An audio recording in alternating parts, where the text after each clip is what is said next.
I'm Janeen Bertsche Johnson. I serve as Alumni Director here, as well as having roles in admissions and campus pastor. So today we are very excited to have with us David Miller. David is a teaching associate with the Church Leadership Center. And with more than 20 years of experience in congregational leadership, David is available to congregations and conferences and pastors as a pastoral consultant for leaders and church-related organizations. He's also available to serve as a visiting preacher, lecturer, or workshop leader. Throughout his career, David's work has focused on Christian leadership, the missional church, peace, justice, and nonviolence, healthy boundaries, and holistic witness. David received his MDiv from AMBS in 1993 and his DMin from Columbia Theological Seminary in 2006. And he's worked at AMBS since 2009. David's going to answer some questions that I have given him, and then there will be a space for you to ask questions as well. And I've got some more that because David and I have known each other for a long time, this might be a little more free-flowing than some of our conversations. But David, you and I were in Howard Charles's very last class at AMBS when he taught Hebrews, and I will never forget working with you to honor Howard at the end of that class. That was just a really neat experience. And you were his pastor at that point, right? I was. It was fascinating. And about halfway through the class, I checked in with Howard's wife, Miriam, to say, how's Howard doing with this? And she shook her head and she said, David, you would have think Howard had never taught before, but in the December before, this was January interterm, and in the December before, there were 3 new commentaries released on the book of Hebrews. Oh, wow. And she said, Howard feels like he has to master all of these in preparation for the class. So he's up till midnight, 1 a.m. each night before the class. Wow. But it was a delight to be part of that. And yes, the real joy in celebrating his career as a class was just really special. Yeah. And for those of you who may not have ever heard about that, we made a scroll for him, and we wrote in the style of Hebrews 1, kind of an honoring of him, and there were other things too, but he was really pleased. So David, start out by telling us a little bit about yourself that I haven't already shared. What would you like folks to know about you?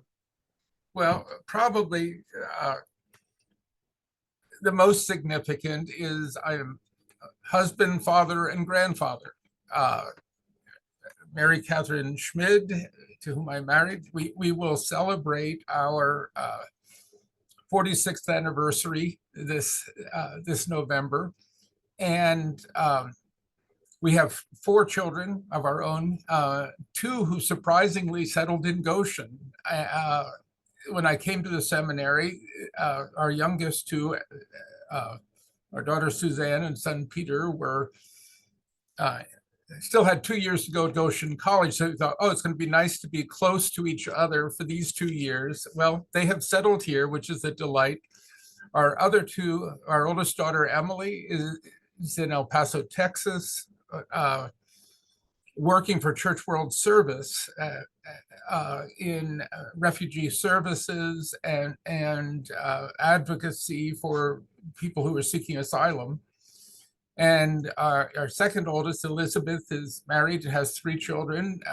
She works as a mediator and is now working with community development programs in Nebraska. So, and we've been blessed with 5 grandchildren, 2 who live across the street from us now, and usually show up right after, get off a school bus, run to our house, and want to know what we have to eat in the house. So we are enjoying this stage of life. But I did not grow up in the Mennonite church, and through a friendship, transferred into Goshen College halfway through college, and had no idea how the impact of that decision. I had taken a year in a work-study program and had developed a good friendship with Jim Brenneman, who later became president of Goshen College. He was coming to Goshen for a visit, and I was looking for schools to transfer to, so I came with him. But I had wrestled long and hard around questions of violence and nonviolence in the gospel. And where I grew, the church I grew up in wasn't particularly a good place in the midst of the Vietnam War. And three of our pastors' four sons who had gone to that war to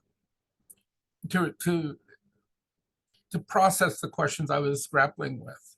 And so my coming to Goshen and being among Mennonites was kind of like a homecoming I didn't realize I was looking for. Although I had to spend the first several weeks there explaining to people they were not my cousins, the assumptions being made that I grew up in Southeast Pennsylvania with the last name Miller, that somehow we had to be related. But the transitions that happened there resulted in, we became very active at the East Goshen Mennonite Church. I was called to ministry in that congregation and served that congregation through the time I was a seminary student. So my seminary, my MDiv was slowed down by the interplay between pastoral ministry and studies here at the seminary. But while I missed out on some of campus life, that conversation was very rich. And pastors are often formed by congregations, and I had the good fortune of some real mentors who were members of that congregation. John and Bonnie Driver were part of that congregation. Roy and Martha Cook, Howard and Miriam Charles, and these persons just were gracious and wise mentors that I could turn to in that time. So deeply grateful for that. I think the last thing I'll say about that is also at that time, the first pastorate, I became deeply involved in working with survivors of sexual abuse. And survivors also became profound theological educators for me. And I've often said, continue to be present with me whenever I'm preparing a sermon, whenever I am teaching, to saying, how is the church creating communities that are safe, where restorative justice can be practiced? And it's naively, initially I thought, well, sexual abuse was a problem in the world. I had this pretty strong church-world dichotomy, and before long, most all the survivors that I had met and walked with had grown up in Christian homes, and that again profoundly shaped theology and at least I hope the way I teach and the content of what I teach. So, sorry I went on, drug on there, but. That's all right. Each of those experiences have been profoundly shaping. Yeah, yeah. Well, and this kind of leads into the next question, but can you tell us a time when you've experienced God in a profound way? And I'm sure there are many, but what would you share out of that? If I can share two stories on this, I'll try to keep them brief, but one was in walking with survivors of abuse. And in that time, there was a support group of survivors in the congregation, and it was determined within the support group that there was a survivor who would really benefit from sharing her story within the congregation. And we still had Sunday evening services once or twice a month at that time. And I started looking at the calendar for Sunday evening services, and the response by the support group was, no, this needs to be a Sunday morning. Anyway, it happened. I realized that I functioned in a way that would often I could function as a go-between between conflicting parties and try to mediate that way. And I was concerned and braced myself for the kind of phone calls I would get the next week about the survivor's story being shared. And I was afraid that people would just focus on anger. Well, I had 5 specific calls that came, and each one of them began with the person saying, she didn't sound as angry as I thought. Well, I sat there and she sounded as angry as she always did. I mean, the anger made sense to me in light of the abuse, but what had happened in hearing her story, the congregation began to move and stop problematizing anger and instead problematize, how did this abuse happen in the first place? And in fact, if there was anger, it was the only sane response to the abuse. So I would say there was a profound lesson on leadership and realizing how paternalistic my leadership was in trying to sort of navigate and keeping the peace, which only at one level would only create immaturity. And I saw that congregation grow, and said one of the most gratifying experiences I ever had as a pastor was an anonymous phone call. It was a woman's voice. I don't know if in the end, if I have ever met her or not, but she said, well, the word on the street is that East Goshen is a safe place for survivors of abuse. Is that true? And I responded, what we seek to be that. That is what we believe the church should be. But when I hung up the phone, I just was kind of blown away to say, if these are the rumors that are circulating about the church,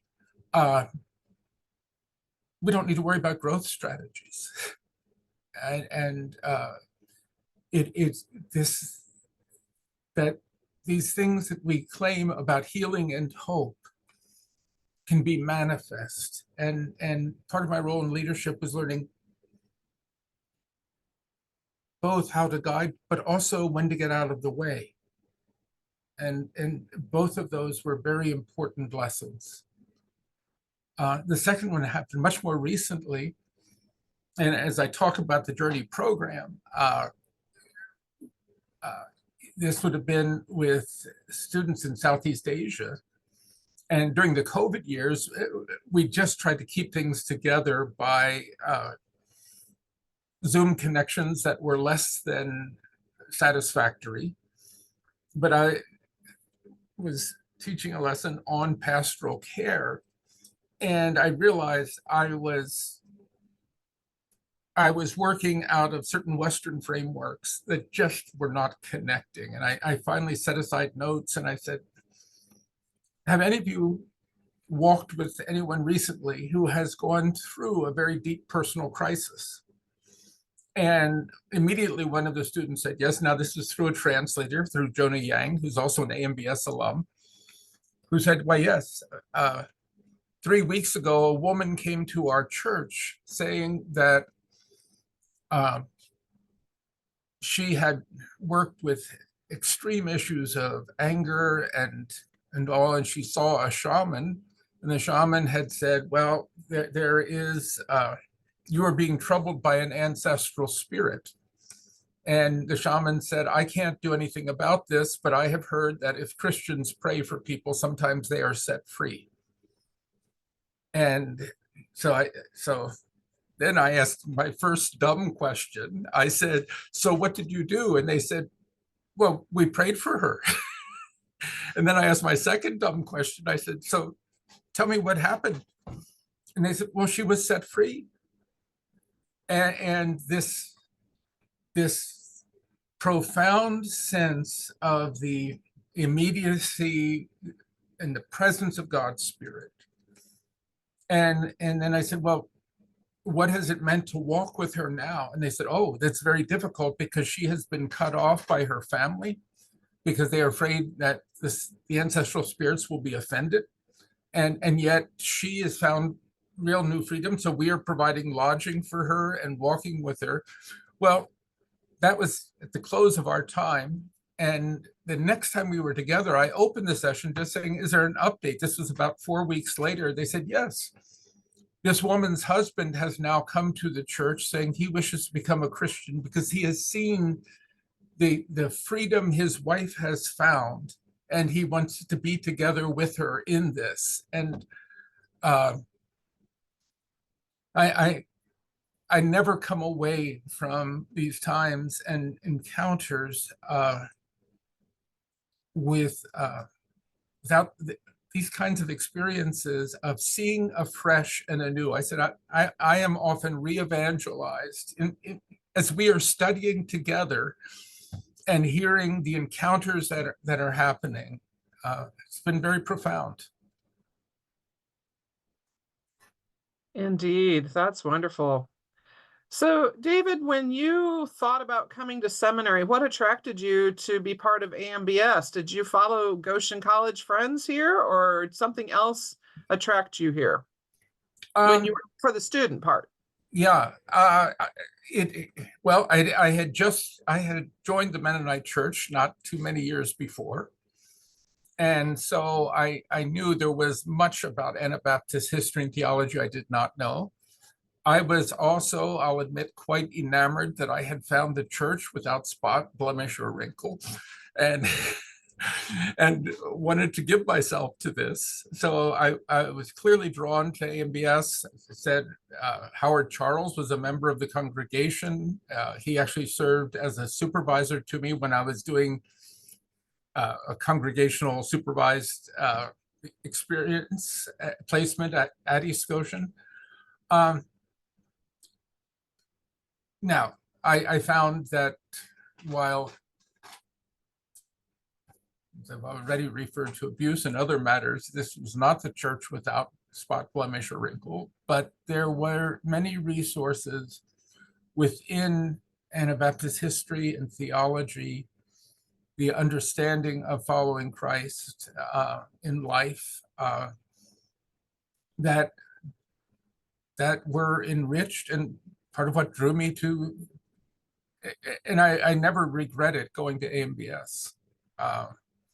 I was there at a time, as you were also, Janeen, we saw almost a complete transition of the faculty from those who were some of the original faculty members, C.J. Dick, Howard Charles himself, J.C. Wenger was still there. They were on their way out, and a whole new generation who is now retired. We're beginning and teaching at the seminary. So Yeah, we got to experience both of yeah, them, which was a real gift to be able to it experience. sure was. And what attracted you to come back as a teacher? What drew you back? Yeah. You were in ministry in Pennsylvania then, right? I was pastor at University Mennonite Church in State College, Pennsylvania, and was on a sabbatical leave, and I can still remember we had the good fortune of receiving one of the Lilly Pastoral Renewal Grants, and part of what we did, Mary and I went to the UK, and we're making connections with the Anabaptist network in the UK that Alan and Eleanor Kreider had done so much work developing. And we were walking across London Bridge, and I remember saying, you know, if I retire from UMC, I will be quite happy. I see no reason to change. I finished my DMin.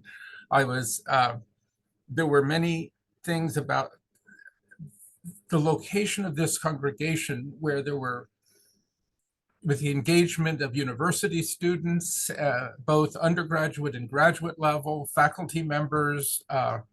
We were the only Mennonite church in Center County. I said, you know, you could visit all the Mennonite churches on one Sunday, then we moved back to Elkhart County, where it took you almost a year to get around to all the Mennonite churches. So I then received an email from Alan Kreider saying a new position in missional leadership was opening up at the seminary. and we'd had Alan and Ellie visit our church and do teach the kind of programs they did with congregations. And I began hearing from some other people about this, saying, we think this would be a right placement. And at first I said no, and then agreed when we were coming out to visit our children at college, I'd be open to sitting down to a conversation here at the seminary.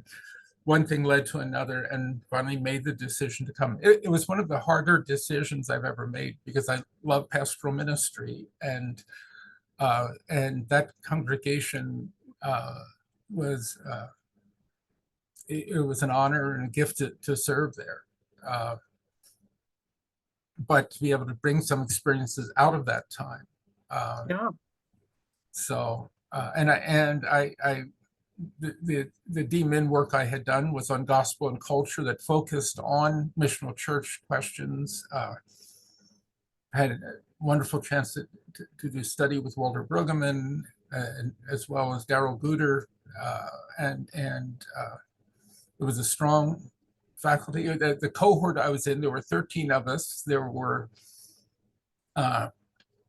11 Presbyterians from the US, one pastor from the United Church of Canada, and I was the lone Anabaptist in the group. And this was, we had just started when 9/11 took place. And so it was a very, very profound and helpful and engaging cohort to be studying with. And it was interesting that when the faculty members introduced themselves, several of them said that the biggest challenge they faced since they'd become involved in the missional church conversation was the charge that they had become Anabaptists. Wow. And so I was, so I said, and the problem is, but I was grateful, and I was from a Reformed background, so it also was a chance to kind of revisit theologically the gifts of that tradition, as well as, yes, the reasons that I did join the Mennonite Church, and so was grateful for that as well. Thank you. So now we get to kind of the heart of the interview, and that is, I want you to tell me what are the pieces of your work in the Church Leadership Center, and describe the programs you're working with and the experiences you're having. Mm-hmm. Well, I'll start and come back to this at the end. The Journey program, and continuing to develop the curriculum for the Journey program, that actually started while I was still serving on the teaching faculty. That we began a revision of the Journey program. Already existed. The original curriculum was actually developed by Phil Bedsworth, also an AMBS grad, and when he was pastor at Prairie Street, then went on to teach at Heston. But he developed the Pastoral Studies Distance Education program. It was a workbook-based program at the time because of where technology was. And then in somewhere around 2015, I was trying to remember exactly when it was, that Jewel approached me about working with the curriculum for a revision. And we agreed that it really needed a major overhaul because of the paradigms that it was working with in terms of the place of the church in society, what we've learned through missional church theology needed to be front and center in the program. And so I began that process, and then moved in my role to working with the Church Leadership Center. My work now includes serving as a consultant with the Lilly-funded Thriving in Ministry program,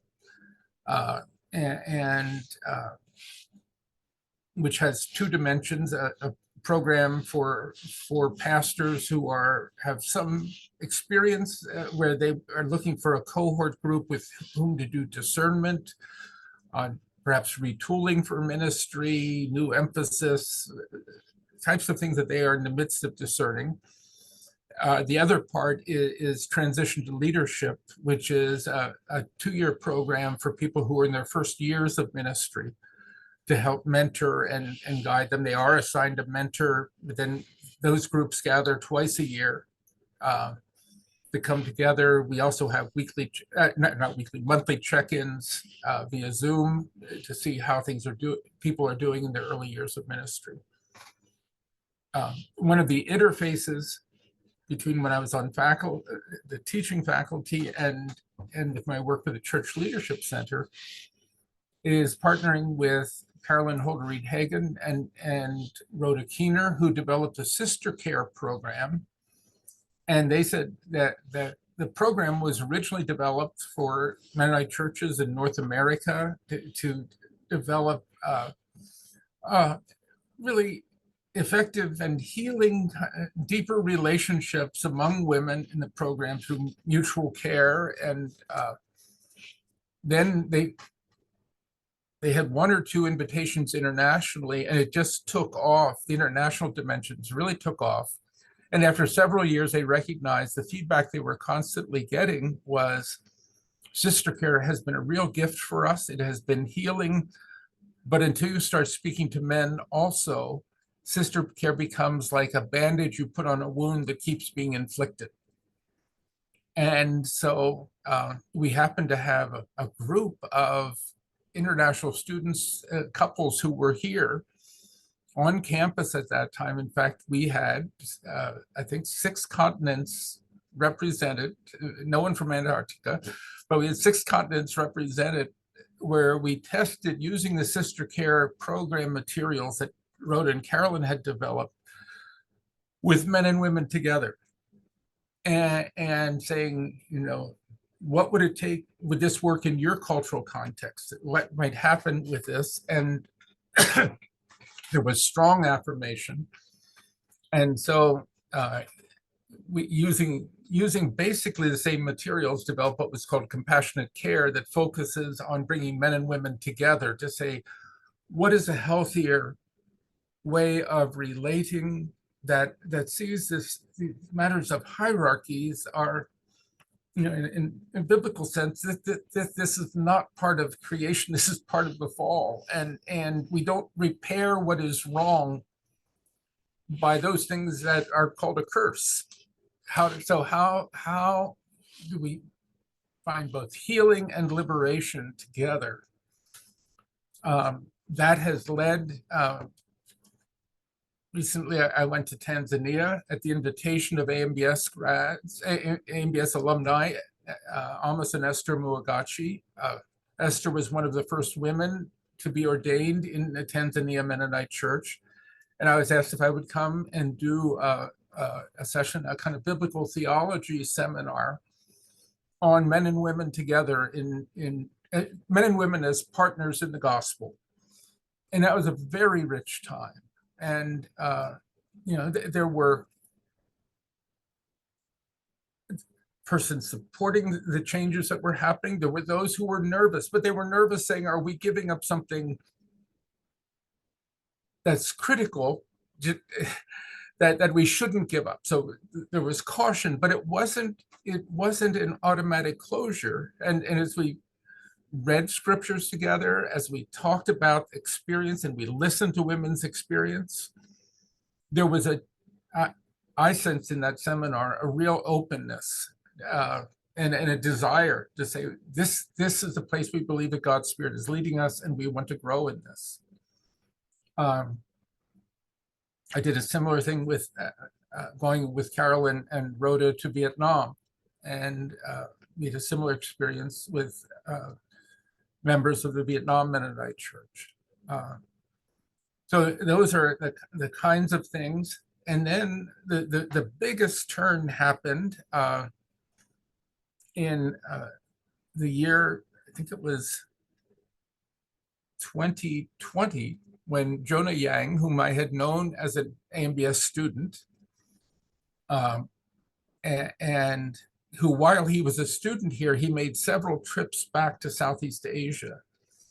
And he shared with me the story going to a small village in Vietnam that was predominantly Hmong, among the Hmong people. The Hmong people had been driven out of China about 500 years ago and migrated throughout Southeast Asia. So you will find significant Hmong populations in Thailand, in Laos, Vietnam.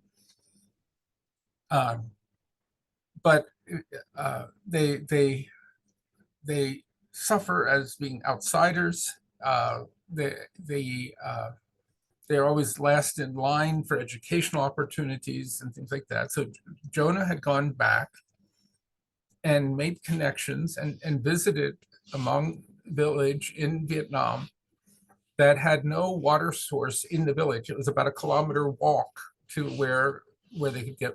There was a live spring, running spring, and so Jonah said, I sat and I thought, okay, what did I learn at AMBS? That's the way he described it. He said, well, I was taught to seek the peace of the city.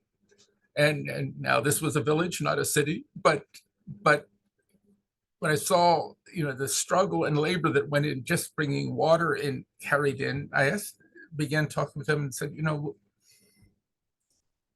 would it help to have a system by which water is piped into a central cistern so you can get it right at the center of the village? And I said, yes. So they sat and planned with that. And he said, while we were working on the project, it was just opportunity to talk about what their perceived needs and hopes were. And they said, we really need training for pastors. They said, our pastors only know basically what they learned from their pastor, and their challenges they're not equipped for. And so that started really getting Jonah reflecting on saying, okay, what might this look like? And he began talking with his conference minister, who was David Beauchard at the time, about a training program for Hmong believers in Southeast Asia. Jonah himself was born in Laos. His family fled after the Vietnam War ended, and the Laotian Hmong people were heavily persecuted because they had been used by the US CIA during the war to save US pilots who were shot down over Laos, and also to interdict traffic weapons that were being transported to South Vietnam on the Ho Chi Minh Trail that went through Laos. So Jonah came to the US. He grew up in a Christian family and came to the States. They got sponsorship. They lived for about a year in a refugee camp. His wife, Mimi, has a similar history, and they met in the States. But all this was behind Jonah's deep passion and concern for the Hmong people. And so he came to AMBS with his vision for developing a training program and wondered if we might partner with him. Well, one conversation led to another, and I said, you need to talk to Jonah, and we did. And what we came up with at that point looked very similar to the model of what we had developed for the Journey program. We weren't calling it that yet. Now it is known as Journey Southeast Asia, uses much of the same curriculum, except Jonah has been translating everything into both Hmong and Thai. And we made our first trip together in the summer of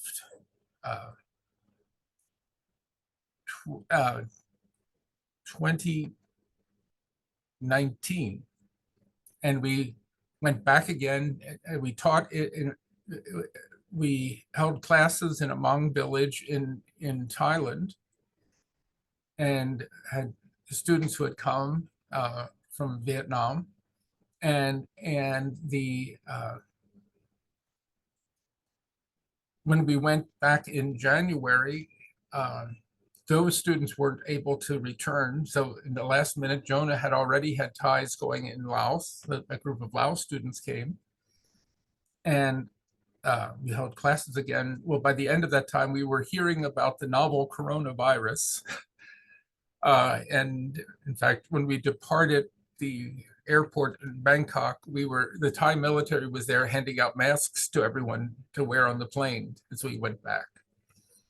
And that's brought things to a screeching halt. But the way we were planning that twice a year we would travel and we'd do intensive sessions, and then students would do an internship with a mentor on location.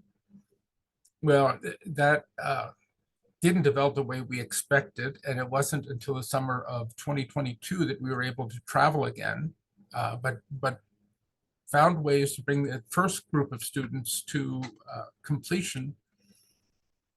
This past January, we started a new cohort of what is now Journey Southeast Asia. Both Jonah and Jonah's wife, Mimi, are active in leadership roles. Mimi teaches the sister care program and continues that work. It just, what we keep finding is that these programs build on each other. So it's almost impossible to tell the story of one without the other. Mimi had gone to Thailand with Carolyn and Rhoda to teach sister care and had invited 10 women from Laos to come to that session. And they said it was an incredibly transforming time for them, but what do we do now? Well, Mimi responded by saying, well, would it be helpful just to be able to get together and talk and study the Bible together? They said, yes. So weekly, Mimi has a group that can number anywhere from 20 to 30 or more Lao women who come together to pray for one another, to study together, just to encourage them to continue on. And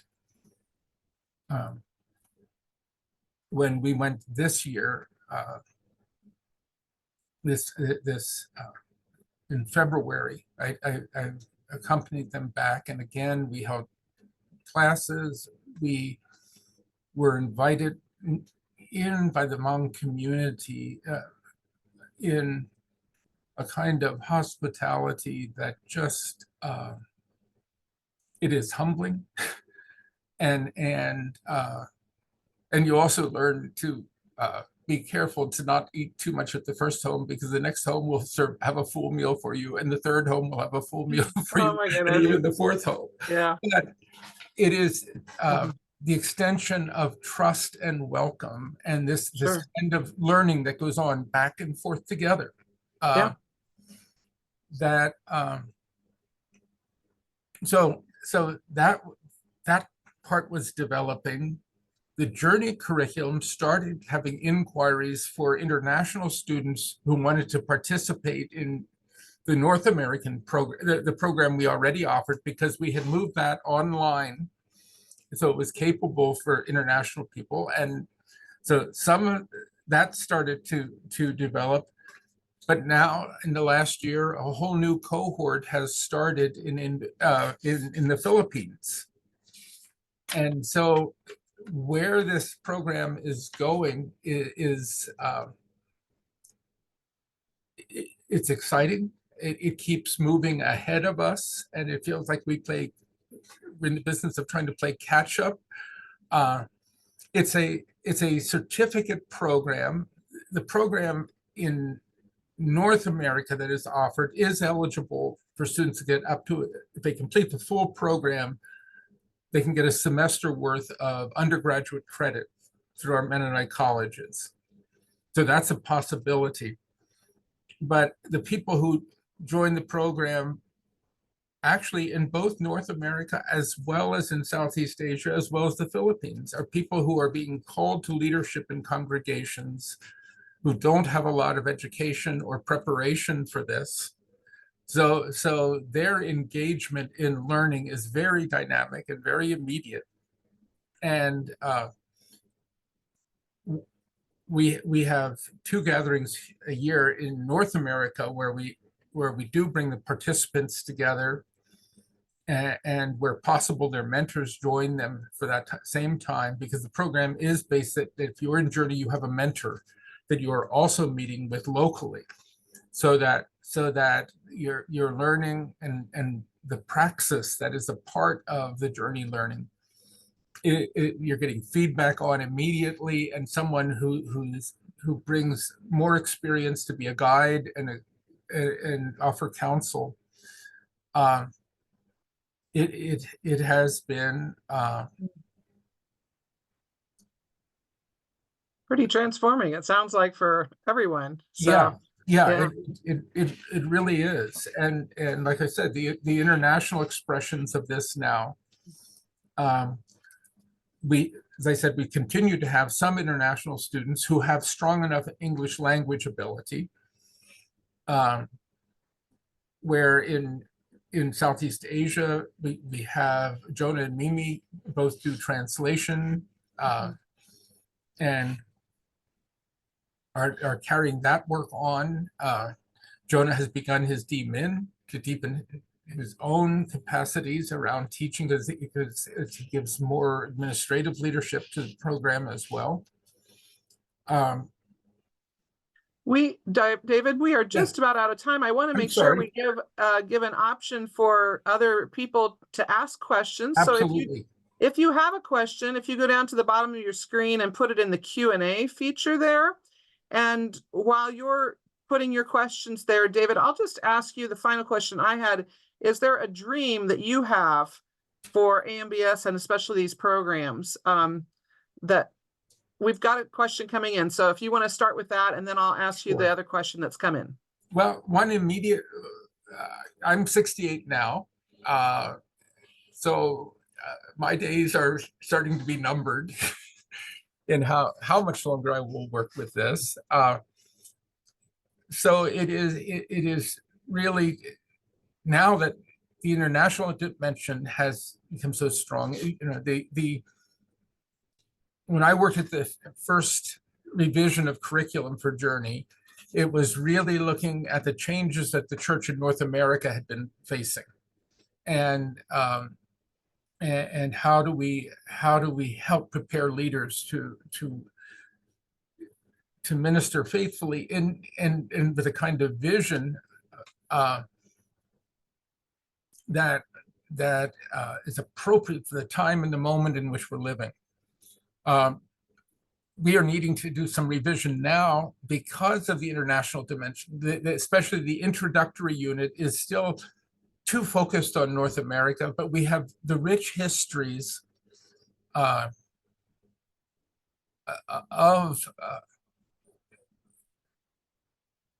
really profound thinking that has gone on. And here, there's the whole area of mission has become sometimes very controversial because of its involvement with colonialism and imperialism. But we've had profound leaders who have been missionary teachers, Mennonite Church. I think of John and Bonnie Driver, particularly. I think of I'm gonna blank from Canada.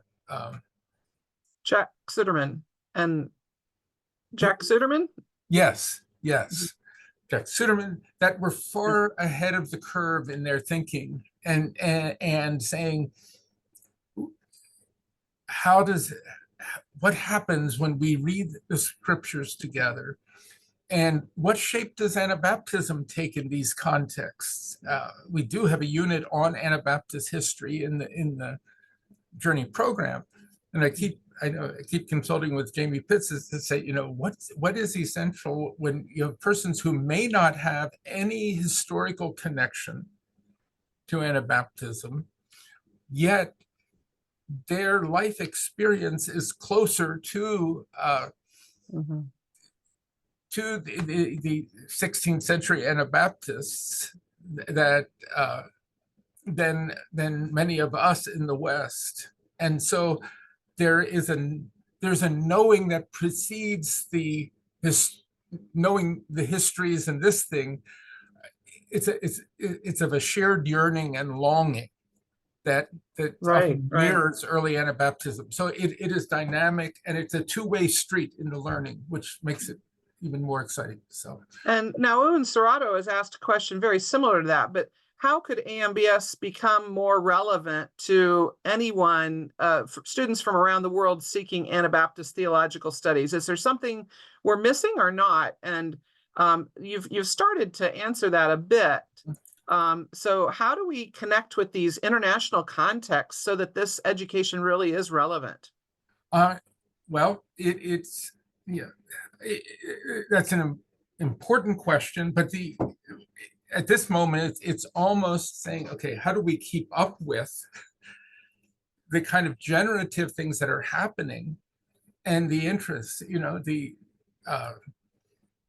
in graduate level programs. We have the Magda program that has developed. AMBS has entered into this priority with Mennonite World Conference in providing global Anabaptist theological education.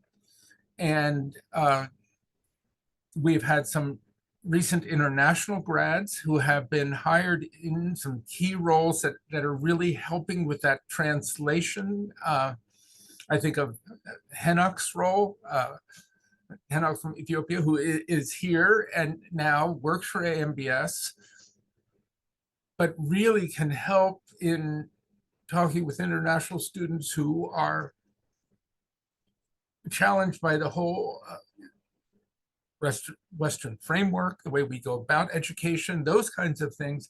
And I think is increasing the capacity here and is beginning to shape hiring practices. We've had a number of recent grads who've been hired by Mennonite Mission Network, and they often stay closely connected here to the seminary in saying, okay, so how are we able to be responsive to the global church at this time? Sure. Yeah. So, well, thank you so much, David, yes. for all of your reflections today. We really appreciate that and the work that you're doing at AMBS. Thank you for that.